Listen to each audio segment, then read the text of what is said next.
parti d'opposition bi ñu jàpp ne fu mu gën a taxaw di waa Pastef seen i kàddu ñuy yëkki mën na rassurer ku mel ni président Macky Sall ba sax bu nekkoon ne dafa xalaat ne du def troisième candidature mais dégg ay kàddu yoo xam ne nii kàddu yi ñaga sax par exemple ëllëg boo leen fi jugee dina leen traquer dina leen nangam ñuy dégg loolu est-ce que du leen gën a radicaliser ba faf mu nekk une question de survie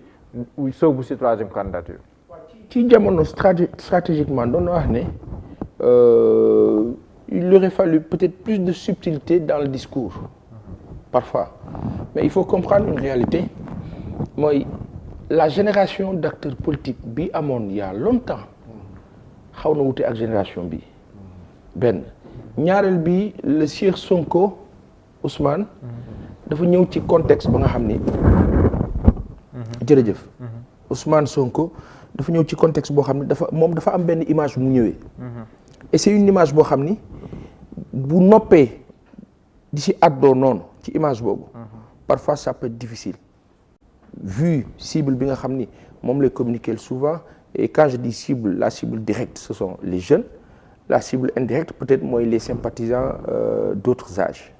alors am na loo xam ni moom la Ousmane ñëwee c'est parti de l'antisystème dans le discours alors par plus de cohérence et pour de la cohérence il peut pas déroger à cette règle-là mais ci wàllu communication il est sûr que de toute façon ñun bu ñu ñëwee de toute façon ñun bu ñu ñëwee daanu ki toog selon sa nature mën na tiit bu tiitee saa waay addunaam yëpp da koy def ci loolu nan laay lijjantee ba waa ji bu waree disparaître sax mu disparaître malheureusement bokk na ci li faussé lépp alors que le leader fort loolu mën na ko bañ a ébranler ñun bu ñu ñëwee mais xanaa def leen lu jub bay tiit bu fekkee yéen a ngi ci yoon kay jarul tiit y a pas de problème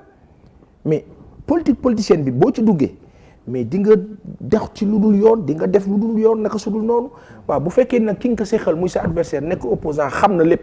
wala lu ci bëri xam na ko effectivement da ngay tiit d'où l'importance d'avoir un trait d'union entre les deux pour le bonheur et l'apaisement tant souhaité dans un sens waaw léegi ci biir apaisement bi la jeunesse sénégalaise là moom elle ne gère pas cet apaisement xam nga lu ma wax sunu àdduna moo war a changer ñun dañoo bëgg dund ñun dañoo bëgg sunu gaz yi ak sunu zircon yii dem dama jaare côté tali jogo ba tali baa nga yàqatoo pourquoi c'est dû à l'exploitation du zircon te waa dëkk ba boo leen di xool gis ay nit yu mel ni man tumuranke lool ngeen foog ni loolu yoon la waaw ñooñu nag ñu ci bëri nag dañuy adhérer à la cause de l'information qui leur dit que est-ce que xam ngeen ni seen ñàkk gi ñii ñoo leen ko teg wala kii moo leen ko teg réalité baa ngi nii ki leen kaa wax nag ñoom daf leen di jaral lu nekk ba tax na tey ci wàllu situation bi ak fi dëkk bi toll ce discours-là de l'opposition surtout du Pastef spécifiquement qui dit tendancieusement bu ñu ñëwee dañ régler seen ay comptes ci wàllu communication mën nga ne parce que communication ba nag na nga koy defee ou pas loolu option la et si eux ils ont opté pour dire frontalement les choses nit mënu ci dara donc ils vont peut-être s'organiser dans un sens ils peuvent le dire aussi séduire une masse et le moment venu ne pas le faire dans un sens yëpp day am parce que après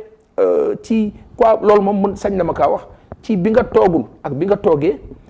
lii wute souvent dafay compter te lii wute mën na bañ a dépendre rek ci ñun ci ñi nga xam ñi ñooy soxla di wut day dépendre ci yeneen réalité yoo xam ni peut-être mën na la pousser nga dem dans un autre sens mais une chose est certaine l'intention louable de devoir vérifier les comptes après une quelconque gestion ça rentre dans la logique normale des choses voilà. waaw jërëjëf am na fu mu jeexalee sànq de foofu am solo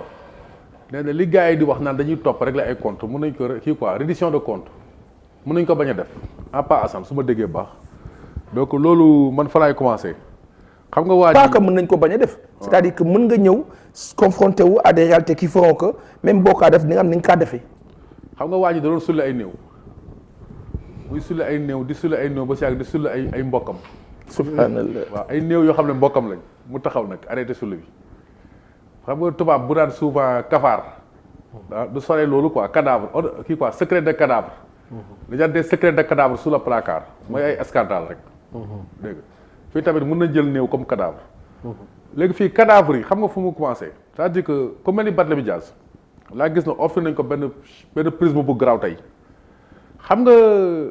am na émission bu mu def mu tudd foncier bi attaqué Tahibou Ndiaye ak Samy kii nu mu tuddati Amadou Ba bi def na ko Sen TV. problème mu littoral bi. non suuf rek de manière générale. mooy période bi muy contesté accusé leen de sàcc baat bi noonu la ko tuddee. voilà léegi nag foofu la contradiction yi nag foofu la mbiri di neexee nag léegi ragal naa ne bu ñu demee ba ci kanam Ousmane Sonko dina am malaise pour di attaquer Amadou Ba. mais pourquoi yow ngay bëgg teg loolu. xaaral ba ñëw baal ma jeexal Ousmane Sonko dina am malaise pour attaquer ko yaa ngi dégg est-ce que non lii Tahibou Ndiaye mooy Amadou Ba moi je ne vois pas la différence. Qui était directeur des impôts, directeur général, qui était directeur du CARAS. Amadou Ba du nekk aux affaires ñuy tëj Tahibou Ndiaye waaye yow tamit. non peut-être xamoo lu ci suuf. non. man xaw ma tax mais dama ne rek logique pour logique. wuy ma logique pour logique xam nga CREI ñëpp xam nañ ne yaa ma neex la da ngay ciblé ne Tahibou laay topp et c'est injuste loolu tam quoi à la décharge de Tahibou Ndiaye mais noonu lañ mën a topp Amadou ak keneen